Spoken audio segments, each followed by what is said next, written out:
Tšau! Mul on tekkinud külmkappi mõned lihajäägid, mis on vaja ära kasutada ja sellepärast ma otsustasin täna teha seljankat.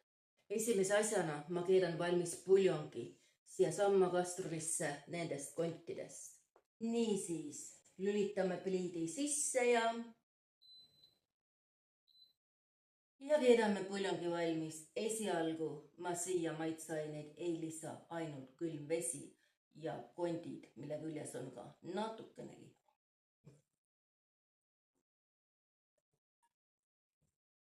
Ja vahelduva eduga riisume siit puljongi pealt ka vahtu. Ja kui siit vahtu enam ei tule, siis me lisame siia sibula koos koorega. Mul parasjagu valget sibulat ei ole ja sellepärast ma panen selle punase sibula siia. Ma panen ka mõned küüslaugu küünla koos koorega. Ja nüüd on aeg siia lisada kuigi palju soola. Ma panen jämedat söögisoola. Mõned eravürtsi. No nii, suvaliselt.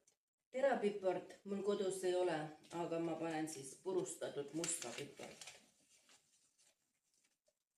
Ka kuigi palju. Ja panen ka mõne loorberilehe.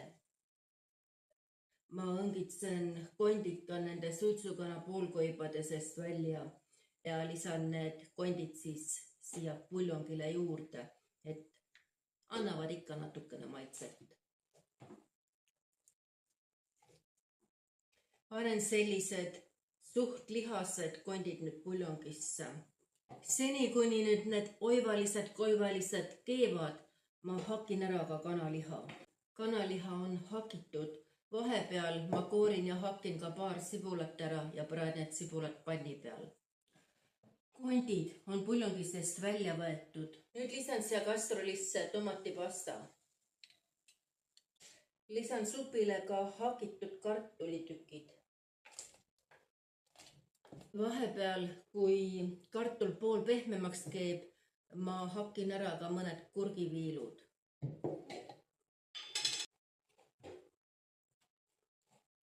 Lisan supile hakitud kurgiviilud ja praetud sibula. Kuna kanaliha on mul juba hakitud, siis ma panen ka kanaliha supile nüüd ja praegu. Külmikus oli ka selline pisike tükikene sinki. Ma hakin ka selle supi sisse. Mul on tõmmu poolsuitsuvorssi. Ma hakin ka seda kuigi palju supi sisse. Mul on poolik pakk sardelli. Ma hakin ka need sardellid supi sisse. Ja hakin ka mõned viinerid ära.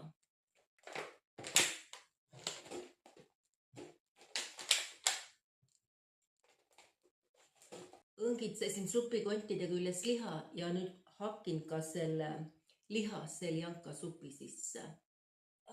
Kui ilus!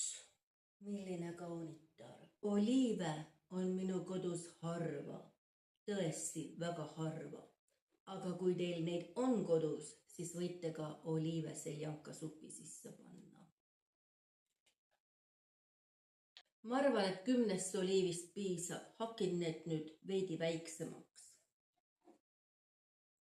Näiteks 4. Ennem kui supp lõplikult valmis saab, me lisame supile ka sortsukese 30% säädika. No nii, natukene.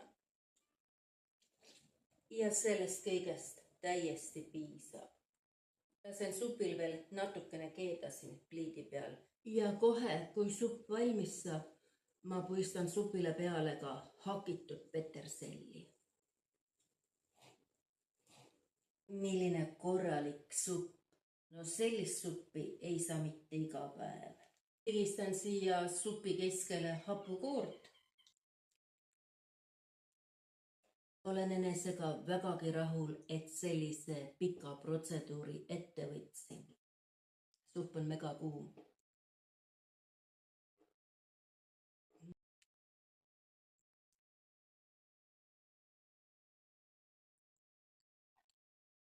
Mina jään siia nüüd enda valmistatud seljankat nautima, aga sinule tšau!